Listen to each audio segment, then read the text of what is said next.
Hi guys, this is a second attempt at the addendum for chapter 2 because some things didn't really like about the first one, particularly about the satellites. So it was really answering Gregster's question, which was um, basically about three betting um, and playing aggressively. How does it differ when we're depending on the stack sizes? Now, in the first part of the YouTube video for this, everything I was saying there was relating to stacks where you could three bet and fold. So typically sort of 40 or 50 big blind plus stacks. And 50 big blinds is quite often the average sort of stack at the mid stages of a tournament, so it's not a bad thing to go on. But obviously there will be short stacks at table, you might be short stacked yourself. So when you get to the sort of 20, 25, possibly even 30 big blind scenario, you can't really three bet fold. I mean, there are certain hands that you possibly could with, but it's generally sort of thought of that it's all in or fold if somebody's already raised. So it's what they call a reshove. Um, so yes, yeah. I mean, sometimes depending on your opponent, but you say you've got pocket aces, you might just three bet there to try not to lose your customer. But often that looks stronger anyway. So typically, it's when you're three betting, it's an all in. When you've got that sort of stack. So because of this, you want to err on the tighter side of your range. So if you're thinking like normally, well, this guy, this is a sort of marginal hand that I would three bet because he's a red aggro one player. I would three bet and fold to four bet normally, but I advise just to err on the side of caution when you've got that sort of stack and maybe just let it go. I mean, if you've got a hand like King Queen suited, Ace 10 suited, Ace Jack suited, and you're on the button, you can call. That's the sort of spot where I occasionally do call him when I've got a stack that I can't three bet fold. So I can't apply my normal strategy, but the hand seems too good to just let go. So, and then you have to play it down the streets. But honestly, when I do it, I quite often get into trouble. So I'm still not a fan of it because I am so calling averse. But that'll give you a bit of a better idea when you've got those sort of stacks or whatever. So hopefully that helps a bit with the stack sizing. The other thing that was asked of me is that people say, well, how is it different when you're on a final table? Well, when you're on a final table, you're going to have different stacks of varying different amounts. You're going to have some short stacks, some medium stacks, and some big stacks. And you may be either the short stack, the medium, or the big stack. So it does depend on those dynamics. What I would say is, in general, on the final table, the guys that you want to be three betting light are the medium stacks, not the big stacks and not the short stacks, because the short stacks have got a lot to gain from a double up. Whereas the medium stacks have got a lot to lose in what we call ICM perspective, in the amount that their equity is worth. They've got a lot to lose. Also, the medium stacks usually have a stack where they can't four bet fold, so it would have to be an all in from them. So their whole tournament is on the line if they choose to four bet.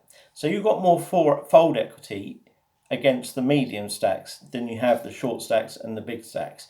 The big stacks might go to war on you, and they might think and they might four bet you, possibly even four bet you light. So don't tangle so much with those. So that's when you're a medium biggish sort of stack. When you're a medium stack, it's a bit tricky. It's actually more tricky to play a medium stack on a final table than it is to play a short stack, because you are in that situation where if you three bet somebody and they shove, you might have to call, or that you can't four bet somebody without it being an all in. So you do have to play a bit tighter because you're also waiting for the short stacks to bust to ladder up. And then conversely, if you're the short stack in there, you're looking to try and get a double up really, because the double up takes your equity, what your ICM value is, so much sort of higher. It can put you from say, in last position into maybe contention for getting up into the top 3 where the money is. So obviously you're still trying to get it in ahead, but you're not going to be too upset about a flip, whereas one of the medium stacks probably doesn't want to have a flip. If you knew it was a flip beforehand and you were the short stack, you'd probably take your chance. But if you were the medium stack, you wouldn't want to take the chance because of the ICM sort of implications. So that's a bit about that. And then satellites. When I spoke about satellites before, I really messed things up. I hadn't read Dara Kearney's book. I'd had a few conversations on it and misunderstood what was being explained to me completely, and put some rather sort of silly statements out. I do still have my own views about satellites, but I'm not going to say too much about that. I'd recommend reading Dara's book. With satellites, in Dara's book explains in more detail, but he uses a term called chance of caching, right? Which he abbreviates to the unfortunate abbreviation of COC, COC. Now, effectively, it's the same as ICM. So if the seats are worth $100 and your chance of cashing is 95%, your ICM value, your equity value, is $95. But using the term chance of cashing, everybody understands that, and it's a good term. I like the term that he's used there. So what you want to take into consideration when faced with, say, a raise or faced with an all-in is, what's your chance of cashing if you fold? What's your chance of cashing if you call and lose? And what's your chance of cashing if you call and win? And you then marry that up with what percentage you think you are against their range. So that's when you're calling a raise. When you raise yourself, fold equity is a very important thing. How much, what sort of fold equity do you think you've got? And again, what's your chance of cashing if you just let it go? What's your chance of cashing if you shove, depending on your stack size or whatever? What's your chance of cashing if you shove and they fold? What's your chance of cashing if they shove and they call and then you win or lose the hand? So that's the primary things to take into consideration, is your chance of cashing based on the different amounts. Now, what I would argue is that when somebody's already got quite a high chance of cashing, they shouldn't really be calling too much because they don't want to risk it. Whereas if somebody's got a lowish chance of cashing, they'll be looking for a double up. So you want to be more aggressive against those that have got the most to lose. So because they're unlikely to give you too much trouble if you can do damage to them. If they can call you without doing any damage to them, then you unfortunately haven't got the stack to do it. But I quite often find that if your chance cashing is about 70%, and the people tracked after you is about 95 plus, or 90% plus, they shouldn't really be calling any raise, even with aces, if they're playing properly. So you have to know from the type of person whether it has to be a shove. I still like a min raise in situations, but that's something that's sort of a bit old school. But my attitude is, if they're 90 or 95%, then they should be folding to a min raise as well as a shove, because they don't want to get involved in any pots. Because if they get involved in any pot, they're going to have a greater than 10% chance of losing it. And they've already got 90% plus chance of getting their seat anyway. Now, it's a bit of a contentious argument because there's also the argument that people will just shove over your min raise knowing that you've got to fold aces. But I think, if you can pick the right spots, it's something you have to get a feel for. Certainly the way that the game is going is that they're shoving bigger amount of big blinds, and the min raises are not so common, because quite often when the min raises do happen, and I notice this very much myself from party poker, they get shoved over.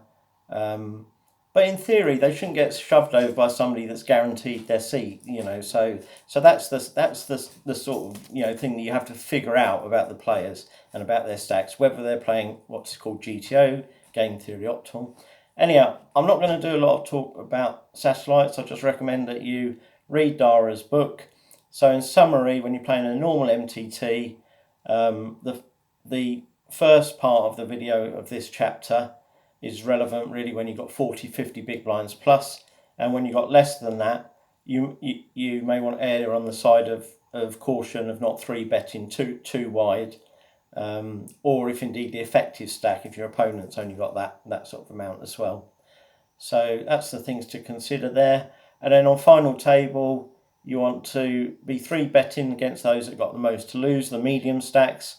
And if you are short, like if you're in last place, then just trying to ladder up, you're more likely to blind away than ladder up. So you probably would, if you're in last place, probably would take a flip if you could get it in for if you knew it's a flip. Now, if you're second last, depends how short the short stack is, but basically you take in what they call the ICM dynamics. But fundamentally, if you think that you're 3-bet lighter against the medium stacks than you will against the short stacks or the big stacks. Obviously, all the other things still come into play. The red aggro ones, the red aggro twos, the raised position, how often they fold to 3-bets, most important fact, that still comes into play, but then you have to manage it within the ICM factors that come along in the final table. And as a general rule, those that have got most to lose are the medium stacks, those that have got most to gain are the short stacks, and the big stacks, they can sort of, take races and that against the short stacks because it doesn't necessarily damage them too much. So, so be a bit careful with the big stacks and short stacks, and 3-bet. You can 3-bet a bit lighter against the medium ones. Best of luck. Hope this is useful, guys. Cheers.